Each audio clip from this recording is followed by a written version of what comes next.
Hey guys, Brandon with Whiskey River. I'm here with another Conversations with Friends, and it's late, midnight late, and I'm here with Joel, Burr, and Bevel. Hello, everyone. So nice to finally meet you in person. It's- We have spoken a lot on the internet, and for years we've went back and forth and comments and things like that, and it's super great. So this is the final night for me. I guess you're leaving tomorrow too. Yeah, I've got an 18, 19-hour drive back to New York, and I'll do it over again because this whole weekend was so worth it. Having to meet friends that you develop relationships with people over the years and never having met them in person. So to be able to be in the same room with a collective of knowledge, it is overwhelming and very humbling. Yes. And to be invited to such a gathering of peers, it's a great feeling. It Definitely. is such a great feeling. Definitely, and an inspiration. I feel very inspired. I have to get home and get into my workshop, and I Make got to some get stuff. a few handles made. I got to order a few handles.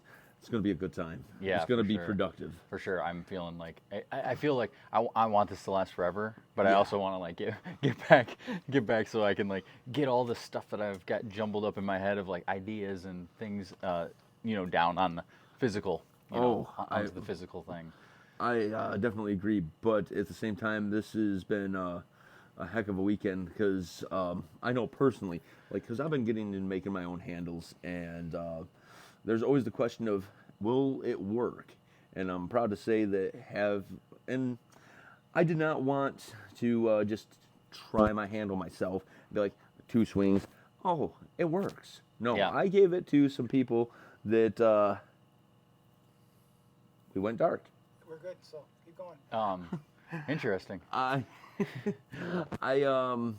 It went really well, and I gave my axes to people that swing their axes hard, accurate, and Very fast. hard. There was a lot of hard swinging today. Yes. Yes. And it was just great to see that everything held up. My edges were no dings, no rolls. Everything was good, and it's just a big validation that the work I've put into developing the craft is paying off. And even then, a lot of stuff that I can take and improve and just grow. Yeah. Don't want to be complacent, and got to stay humble and stay hungry. Yeah, and one thing I find with customers is there's critics as customers. There's also you get customers that are kind of like yes men. Like they get your axe, they use it. There might be something wrong with it. They're never going to tell you. Yeah. And so for you to be able to come out here and swing it, and then also watch people, you don't get to see your customer swing it Exactly. most of the time. I mean, sometimes they might send you a video or something, but you just got to see guys who swing axes, swing your axe, an axe you built, and you got to see their reactions in live, which is really cool. It's kind of like I got to experience. validating, I got to experience and- the same thing with my handles this weekend. I don't get to watch other people use Whiskey River handles. And not only that, you got to see a different slew of heads. Because you basically, when you have a handle, it's a blank canvas, and it could be anything. You could have big heads, small heads, foreign-made heads, U.S. domestic-made heads, and quite frankly, there was a plethora. I know I brought a few of my axes that are on Whiskey River handles, Yep. and it was great to be able to see, to show this is what you helped me to create. Yeah, definitely. Yeah, and also you helped me to create. When I see the collaborative handle effort. in there, I'm like, you're helping me see how my baby of a product is able to be used, and it's a lot different than pictures. I get sent a lot of pictures like, hey, this is the axe I restored. Hey, this is the hatchet I restored. But it's like to be able to walk around and see it, hold it, see how it fits, see all that. It just feels good, and it's great. And I want to touch on something here. Okay. Because you just brought about your baby. And I've been a big advocate of Whiskey River for a long time. Also curious because I have been dabbling with making my own handles. Right. What goes into developing a new product? Because it's got to be different. Because it's not. You're a collector. You are a fan. but you also need to make a product that everyone's going to want. Yeah. What goes into something like that? Yeah. Are you talking about handle product? Handle products. Okay. Yeah, Like handle product. you just yeah. have that new drop, the 24 pack. Yep. I need Yep. I need some. So Yes. you're going to be hearing from me very soon. Okay. Yeah. So the 24 pack was an interesting handle, and actually was the first attempt at prototyping a handle using the lathe that it's going to be turned on, which is usually what we'll do for a prototype is I'll sit and I'll hand carve it. No different than you do, I don't have a grinder that gets to help, but it's Surprisingly, I actually don't use the grinder Okay. as much as you would think. Okay. I might use it to break the corners off, but I actually prefer doing a lot of it by hand. well, like a rasp. A Shinto rasp, draw knife, spoke shave. Maybe I'm sentimental, Yeah. but it just makes me feel closer to the product. Yeah. And I just seen something go from dimensional lumber to something that it takes life, Oh, yeah. and it is a very intimate experience, and it is nice to create something from nothing. I guess I've seen your videos of spoke shave, and you do a lot of spoke shaving. Yeah, I don't spoke shave. I Shinto rasp like nobody's business until the I Shinto alternate. rasp breaks in half, and I have I've to. done so many. I push so Shintos. hard. I'm going to tell you a little trick that Okay. I like to do, because sometimes most people think of a spoke shave, and this is a thing of do as I say, not as I do, or because I would say do this at your own discretion. I have like 4 spoke shaves. One of them I dial it out so it's a little more aggressive. So it's an in between having the very aggressive nature of a draw knife, but it's not as fine of finishing. It's like a medium shaping tool. So, but the thing is, it can be aggressive, but you're not going to go super deep because of the nature of the spoke shave. Right. And you also have to trial and error with it, because you can go too deep and then have tear out. Every spoke shave's different too. Yeah. I mean, one to the next. So it's kind of that's tweak why it. I have 4, because Yeah. it's all. Someone could come in my shop and ask why I have 4 of the same tool, and it's like, this is for this, this is for this, this is for this, and this is for this. Yeah, definitely. And I could use one more for this. Yeah, well, that's very. I mean, your background is in your assembly work at your previous job was very much like that. You have a tool set for each, and it helps the process speed Yeah. up. So 24 pack. Let's Yes. talk about that handle as far as prototyping, because this is the first of this new prototyping style, and I don't know if it's going to happen regularly, but we took a 30C, and one of my on favorites. yes, right on the lathe you can scale up or scale down. There's an adjustment, so you can go. We call it percentage, but it can be like you can go 200%. You can make just like a thick handle. Doesn't really look like a handle, but you can also dial it down. I knew that to keep the cost of the 24 pack down, I needed to make it out of under 6/4, 6/4 or 5/4, so 1.25 or 1.5 lumber, and we have a large supply of that dimensional lumber, but the 2-inch thick stuff for the 30C is harder to get. So I had to find that sweet spot of like, what is the thickness of this swell to still make it nice, but not have it be more expensive just on the, because if it's an 1/8 inch over, 1/2 inch, 1.5 inch, then You're going to have a spot that's flat that the Yeah. lathe Or- doesn't get. or you have to turn it out of 2-inch, which is way more expensive as lumber. So we took a 30C, we dialed it down, we dropped it like 20%, or 25%, which then turned off this handle, and I chopped the end off of it. And then I took that and I went in with a Shinto rasp and a 4-in-1 file, and like just tweaked it what I needed. And then I took the front half of a boy's axe handle and I chopped that off where I wanted. I kind of laid it over the top. I chopped that off, and I used this. I call it high tack. I don't really know what it's for. Or I don't know what the product is. It's not structural, but it's for trim work.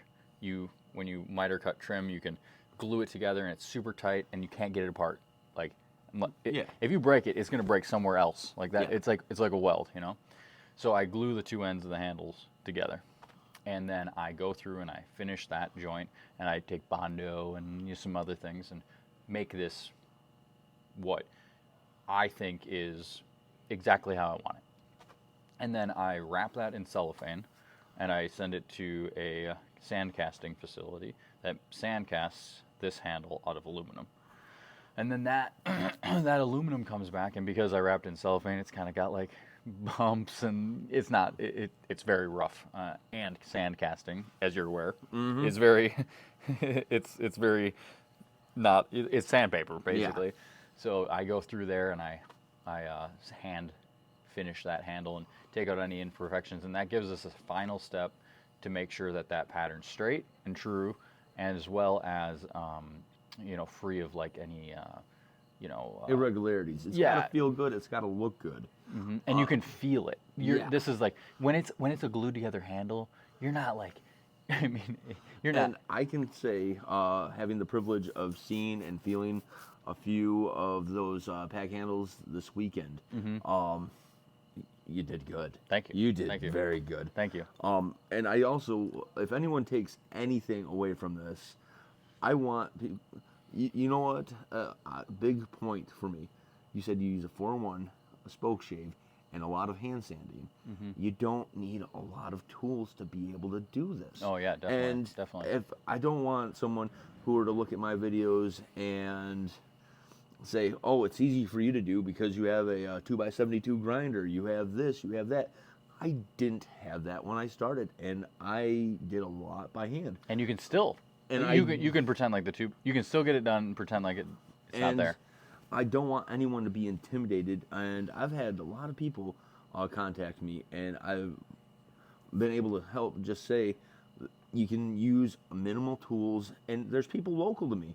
I offer my shop. I have people come over all the time, and I help them do their build. And I just try to guide them through, show them the mistakes that I made. And if I can prevent somebody from making the same mistakes that I did, so they can be further ahead in their journey. And they may want to do one and done. And if that's the case, there's no sense of them and they still buying. learned. Yeah, absolutely. And they have a tool that they can say that they put together, and they're happy. And they may only swing it once a year. They may swing it 365 days a year.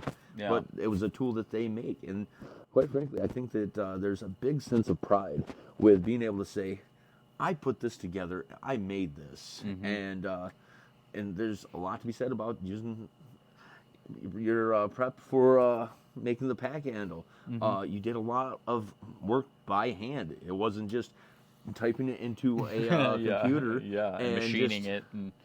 Because I think that a lot of people just get intimidated, and sometimes you just need to be able to grab a thing and do it. If it doesn't turn out the way that you want it to do, take the things that look good and you like, keep them. The things that you didn't like, adjust it. And I don't even know how many axes I've put together. I don't know how many knives or axes I've sharpened. I have lost count. A conservative estimate would probably be in the thousands. And every hang, I learned something, and I'm always striving to improve, and I'm always very conscientious to say to myself, you may have done good, but you can do better. This is how I would do it differently next time. There's always room for improvement. And a big thing, you could have, let's take, I have one right here. It's a Plum Michigan pattern. They're very widely available. You could have 2, 3, 5 of these same heads, and the hangs could go completely different with each and every one of them. Even if you're starting with the same handle, too. Even with the same handle, because you don't know what the previous owner had done with it. You don't know what it's been through. There could be rust in the eye. There could be slight irregularities in the eye. The bit could be a little off center. It could be towed. There's so much stuff. Every build is unique in its own way. So you can't go into thinking it's a cookie cutter assembly line.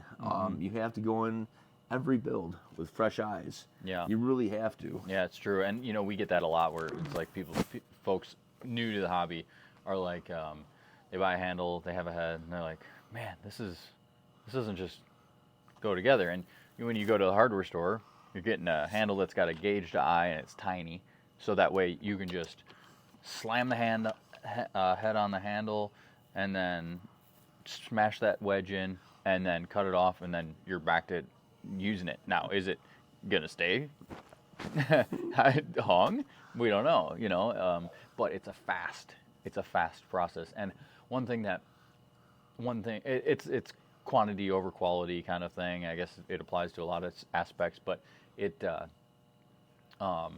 like, if you take the extra 20% of time to make it right and and just make it a process, that axe is going to be so much stronger. And you're going to take so much more pride in it, because you took, you're not going to leave the thing outside in the dirt. You're going to bring it in at night, because you spent an hour and a half, 2 hours shaping the handle for the head. And then when you see that tool that you made and you use it, you let somebody use it. Although, be cautious of who you loan your tools to, because you don't know how they're going to come back. Definitely. I let somebody borrow a hatchet, and it came back looking serrated. And a predominant specialty of mine is sharpening.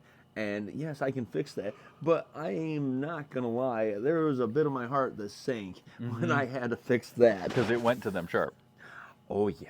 Yeah. And he said to me, I'm sorry, I was shoveling some dirt, and there was a root, and I had to chop the root out, so I went in there, and there might have been stones, and I'm just there. And you're like, there might have been, there were stones. I also want to say, because you were talking about that first hang, I have a story of one of my first hangs to show that you don't get this knowledge overnight. Yeah. One of my first hangs was the Plum Michigan, which shows my affinity to the Plum brand, because that was one of my firsts, and I really like them. So that started me down the rabbit hole, because like many, I turned to YouTube. I saw a video that, and this was like 12 years ago, and I'm like, I would like to try that. Whose video? Do you remember? Wrangler Star. Naturally, 12 years ago. He pretty much dominated the axe. To be fair, Wrangler Star had a very good method of putting information out about an axe, so I have to give props where props are due. Oh, yeah, definitely. Yeah, I enjoyed his videos. And I like going back to those old videos. Yeah, definitely. But his old stuff's great, guys. Yes. Scroll back a couple years, 3 or 4. I started looking for axes, and I had went and I got a new mass-produced boys axe. And the thing, you can go to your Tractor Supply or your Lowe's or whatever, and I was going to put one together, and I wanted to replace the handle. They didn't have replacement boy handles, and I went, and sorry to say, I went to another company, and I ordered some boys handles. House handle. Yes. Yes. Which they do have decent handles, especially if you're if you're learning. Yeah. It's a great handle as a and they're gauged, so it is a quick assembly. It allows you to kind of learn the process without being too technical. Yes. Yes.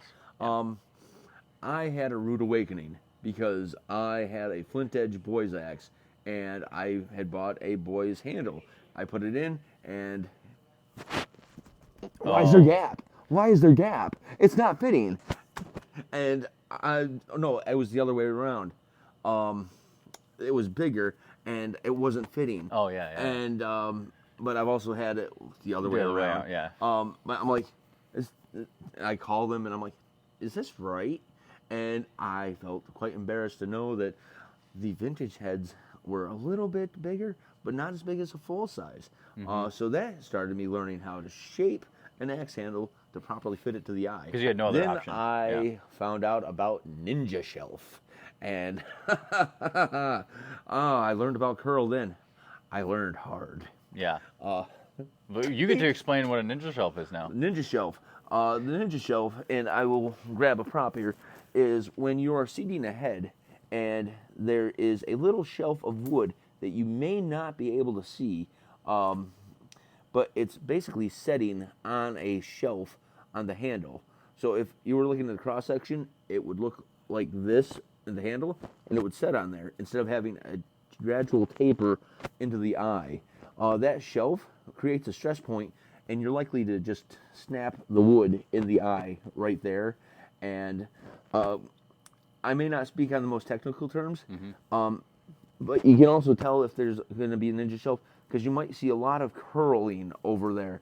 And the urge, because you want to just make the handle be done and usable, just to take a straight razor and cut the curl off and be like, it's good enough. But it is not finished. It will be a stress point, and you will likely break your handle right in here. I always say that your goal is to not have any dead-ended fibers in the wood. When they dead end, unless it's at the end of the handle, if they dead end at any point in there, it's like taking a 2x4, right? You got a 2x4 like this and cutting it across the 2x4, right? And then taking that 2x4 and bending it. Every single time, it's going to break where that kerf cut is. Even if that kerf cut is like a 1/16 of an inch deep, it has become a weak point because you have fibers that are abruptly ending. And that's what you're going to get. The part of the handle that takes the most shock is right under the head, and you definitely don't want to skimp. It was a hard lesson. Yeah. And that's why I'm very adamant about trying to prevent others from having to suffer the same hard lesson that I learned, because everyone works hard for their money, and if you're spending money even on a budget handle, a budget head, it's still your money and your time, and you want to make it as successful as you possibly can. Yeah. And it is always heartbreaking. And I've hung so many heads, so many axes, and I still make mistakes.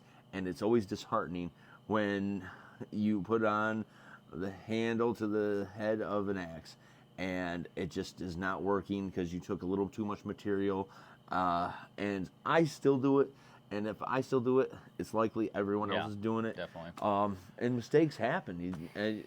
But if I can prevent at least one person from having a mistake, especially when they're starting out, because that one mistake could discourage them from getting into the hobby, which is so rewarding. Case in point of how it's rewarding, I've come across the country to meet you and several other people.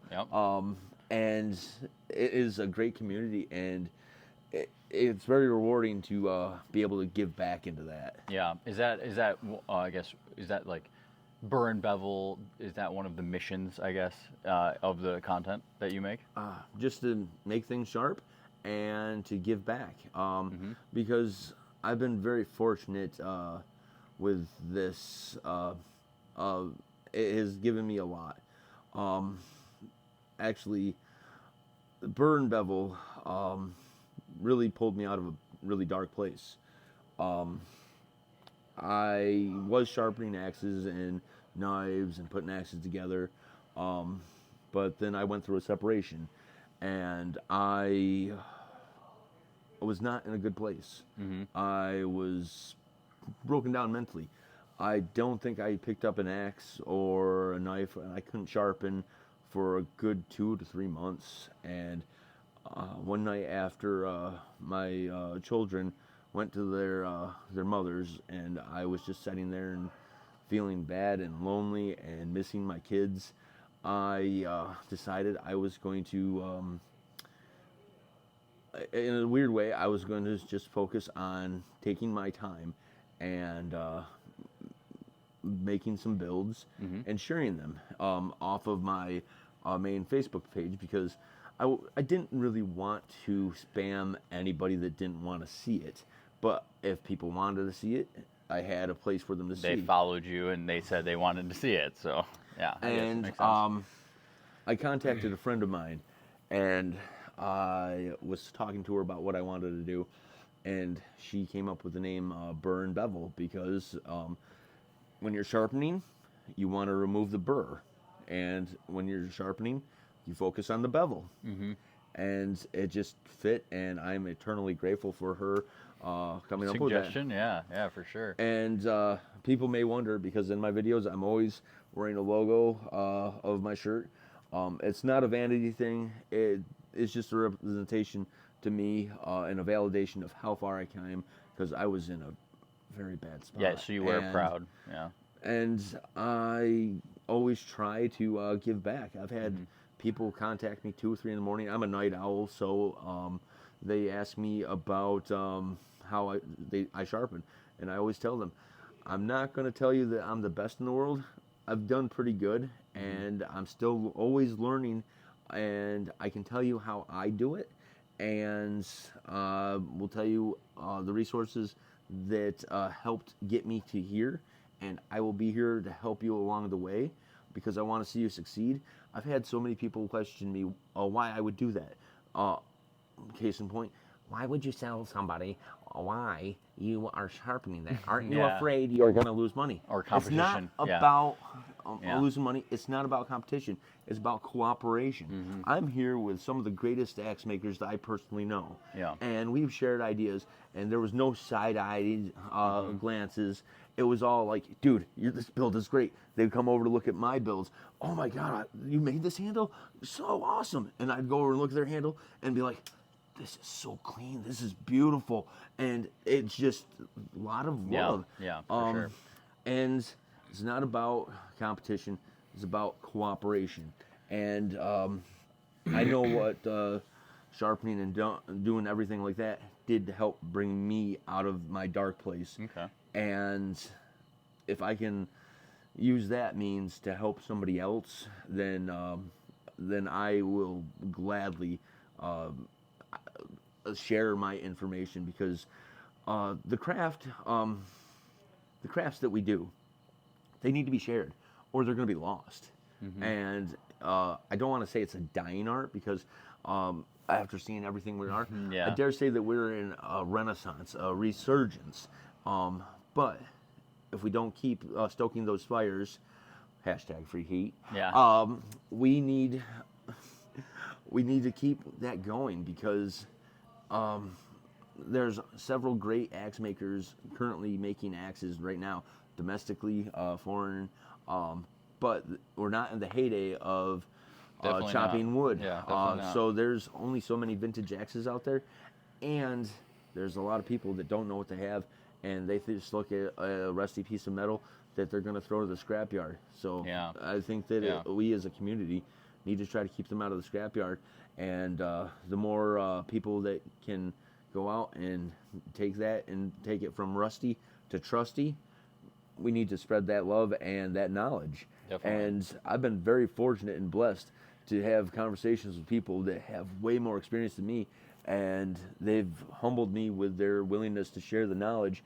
You have to come in it with good faith and good intentions. You can't come into it thinking that I'm going to post axes and I'm going to sell them. I'm going to quit my job. I'm going to, all the pressure on it. Honestly, like a lot of builds I make, a lot of stuff I do is just because I enjoy just taking something that people would not want to see, because it's old, it's rusty, it's dimensional, like it's a board, it's a wooden board. But then taking like a wooden board and something that is rusty and then bringing it to look like this, because I built this specifically for this meet. Like 3 days ago, this was covered in rust. It was dull. This was a big, large piece of dimensional lumber, and I turned it into a very, very nice axe, and I was very pleased to have the opportunity to test it, because where I live, I live in town. I don't have trees, and or let you want to chop down at least. My Do you have any neighbors trees? You don't have any trees? like this big. It's like it's a lavender brush, and I don't have trees, and I only have a small amount of wood for a small little fire pit. And I just was very validated to not only swing this and test it, but to test the edge and have other people test it. And I know that, and I'll call these my friends, my comrades. they are not going to tell me something that's not true. They're not going to spare my feelings. They are going to try to test this to break it. Definitely. And I would ask nothing less of them, because if I can't break it and they can't break it, I can feel confident enough to say that Yeah, definitely. I would be proud to sell you this axe if you so choose to purchase an axe from me. One thing with that, if I know visually right now it's a little on the dark side. Yes. I'll do some videos to at the end of this, or maybe we'll put it over the top, and of that in the lighting inside. There's a party happening inside. And we'll get back A in rough and party. join in with the festivities for because sure. such a great weekend. Yeah, and for sure. It's just been a blast. Yeah. And to be able to set with people that are like-minded of bringing light to this craft is an amazing thing. Yeah. To be able to meet, it is very humbling to be able to sit next to you, because I truly admire what you've done to the handle game. Yeah, I'm honored to sit next to you. I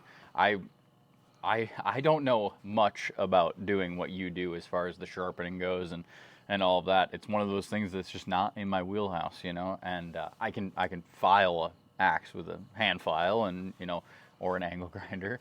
But you know what? I want to take 1 second here and say that, like, there is a time and a place for an angle grinder to actually be used.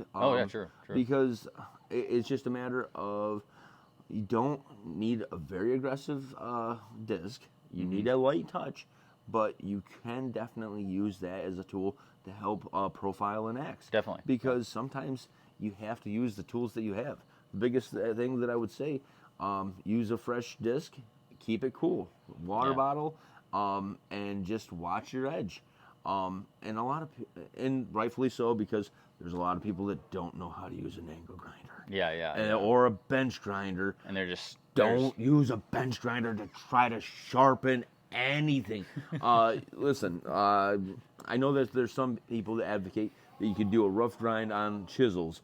I would recommend you'd be better off just trying to file it, get a stone. Yeah. I honestly do a lot of my chisel work, and I don't do a lot, but We're talking about like framing chisels? like little handheld chisels. Yeah. I use a method called Scary Sharp, and I have some diamond stones because they stay flat and true. Just don't do it, because you run too much of a risk. It's too fast, too aggressive. Definitely. You can ruin your stuff, and especially if you have a high-end chisel or a high-end axe. And it could be lumpy. It's like, and then a chisel's just junk. I mean, it's flat. The funny thing is, we're talking about bench grinder. This axe, I had to take the grind up a little bit higher because the previous owner had taken it to a bench grinder, and there was a concave grind in there, and I had to grind that all out and move the edge back, because at that point, if they take a bench grinder to it, I don't know how the temper is on the steel. Right. But I can proudly say that after chopping some trees down with this today, and it's totally fine. because this is so dirty, and I am loving this. The fact that it's dirty. And is this for sale? Is this a personal one? What is this one? Is a personal one. Okay. Because I like plums. Yeah, and it's a Rockaway. And the funny thing, you mentioned plum Rockaway. I always giggle when Isn't people it a Rockaway? No, it is a Rockaway. It is a plum Rockaway. Yeah. I thought you were calling me out, but yeah, it's actually you're a right. Rockaway. Yeah. People will talk about a plum jersey and call it a Rockaway because it has a round lug. Plum made axes with round lugs, but the jersey is a completely different animal. Subtle, but there's differences. The pole is smaller. On a Rockaway, it's smaller. Yep. And you have more of a curve in the bit, and even though it may be wide, there's also like almost a little scoop at the top of the edge. I wish I had a plum jersey with me to show the difference. Seeing it side by side, you can see it. And other makers have slightly little cosmetic changes. I have a Kelly manufacturer Rockaway, and it just has a little bit more curve here. It arches in, but there is definitely a difference. Yeah. Just because it has round lugs does not And a make big, it. yeah. A lot of people see the big bit and they round lugs and they think, oh, it must be a Plum Rockaway. Yeah, exactly. But then again, we can say that because we've seen a lot of different axes, a lot of axe patterns. But the best thing really to do, and I'm just grateful that I have research of people. I have questions about axes. I don't have all the information. Right.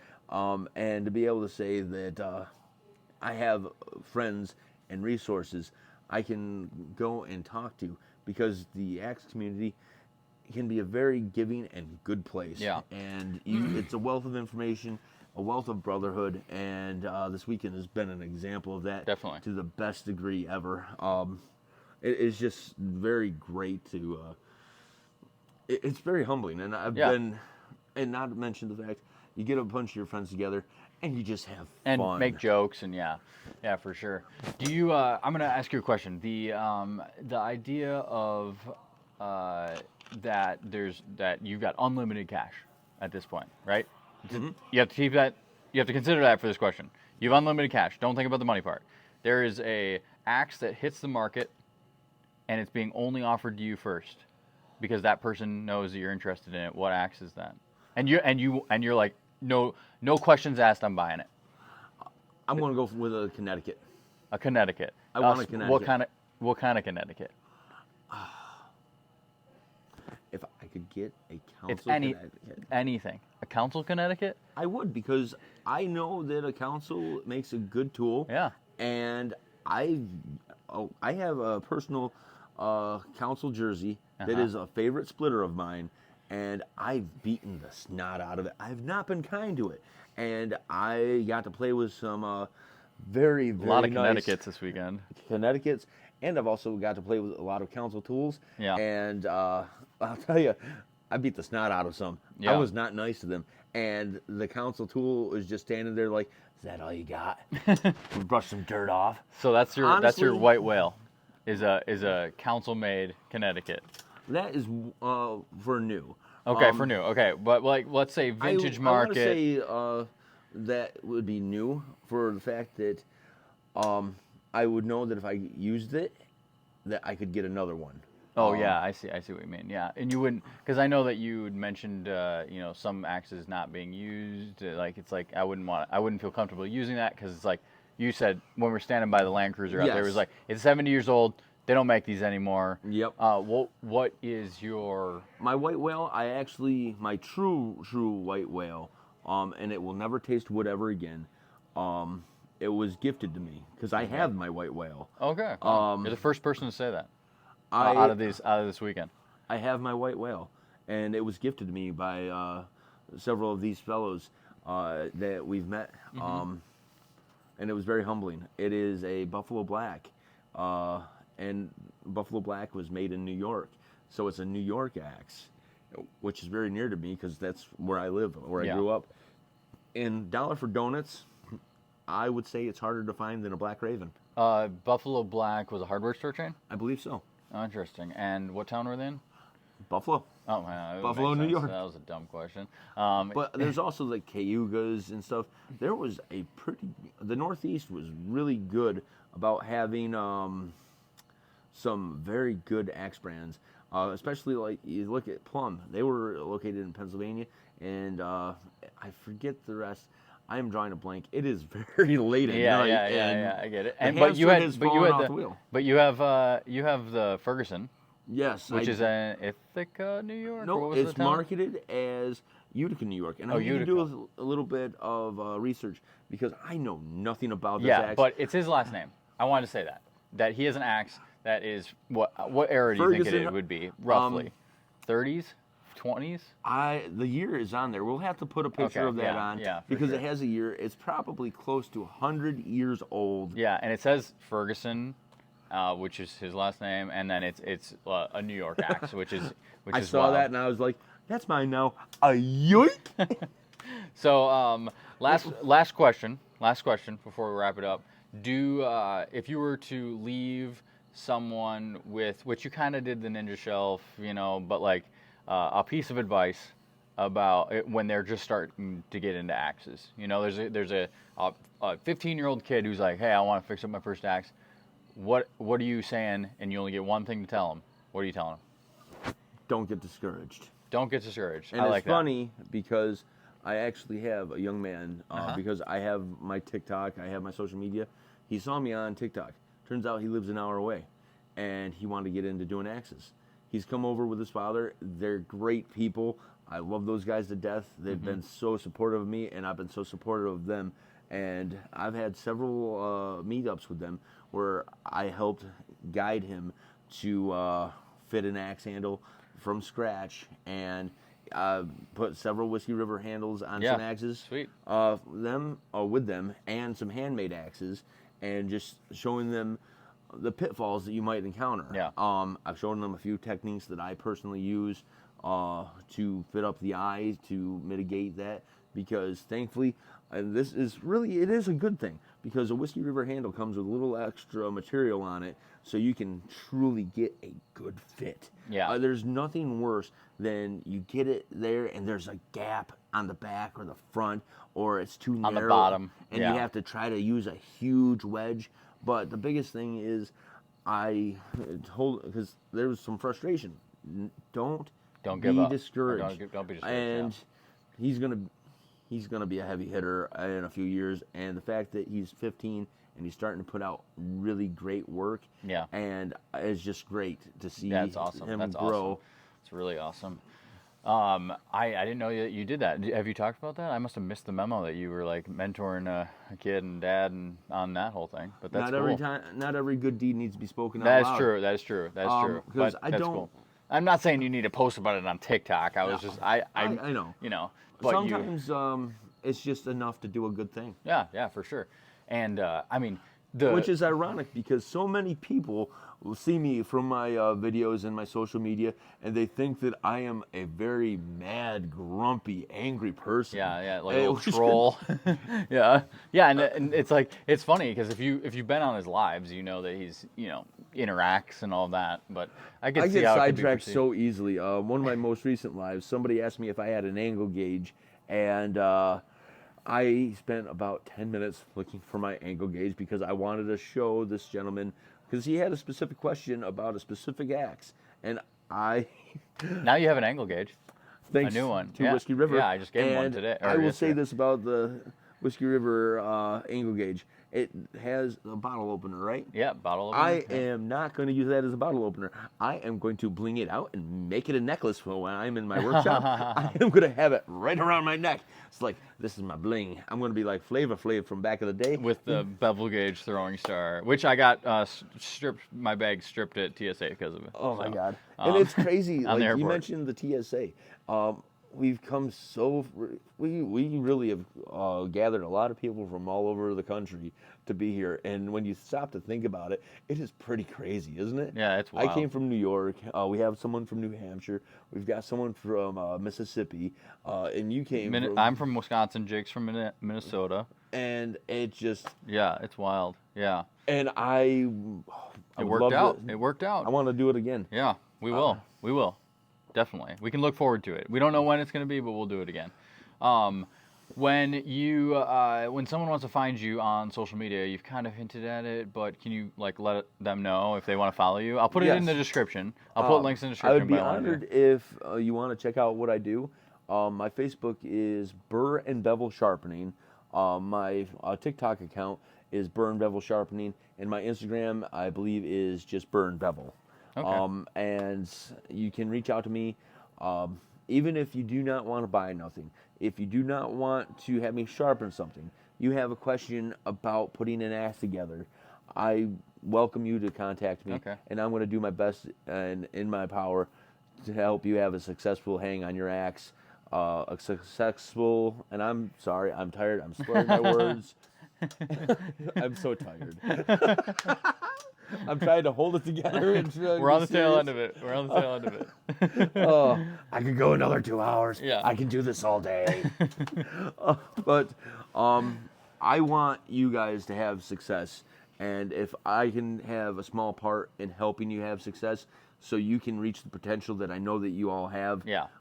I want to help. And So they can DM you, you're saying? Reach out Absolutely. and DMs. Yeah, I guess comments too. Okay. So I'll put the links to all of those in the description. Do you have a YouTube?